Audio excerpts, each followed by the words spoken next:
how the Republicans will, and goes back a long time, the Republicans will use the truthers, the conspiracy activists, use them to get votes, but then this movement always spirals out of control and has to be contained.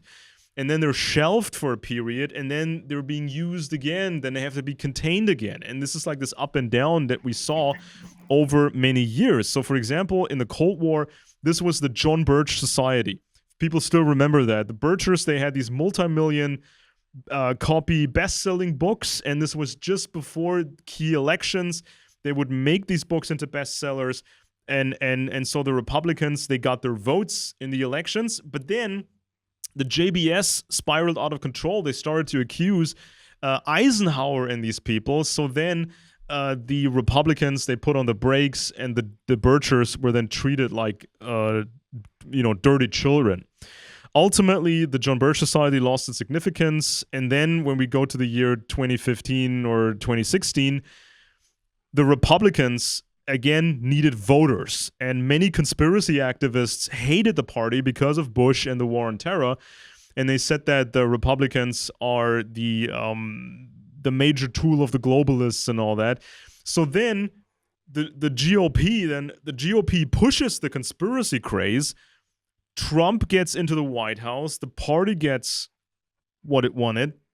But then these activists out there, they get placated throughout the 4 years. But then the activists and influencers, they go crazy again. It spirals out of control. January 6th, total lunacy, lots of COVID nonsense.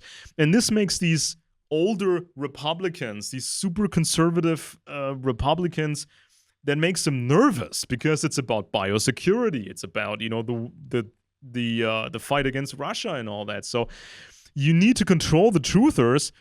And then, senior Republicans, military guys, they just had enough of that craziness. Flash forward to the year 2022, Russia invades Ukraine. So typically a sitting president gets more popularity when a war happens.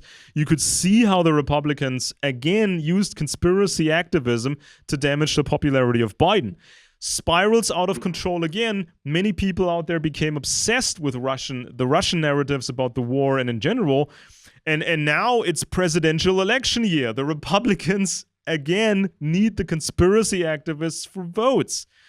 So, this is this cycle that happens again and again. So maybe if the Republicans win, Trump gets into office, all these professionals run things, maybe then finally they will put the brakes on the conspiracy activists for a while, until they need them again.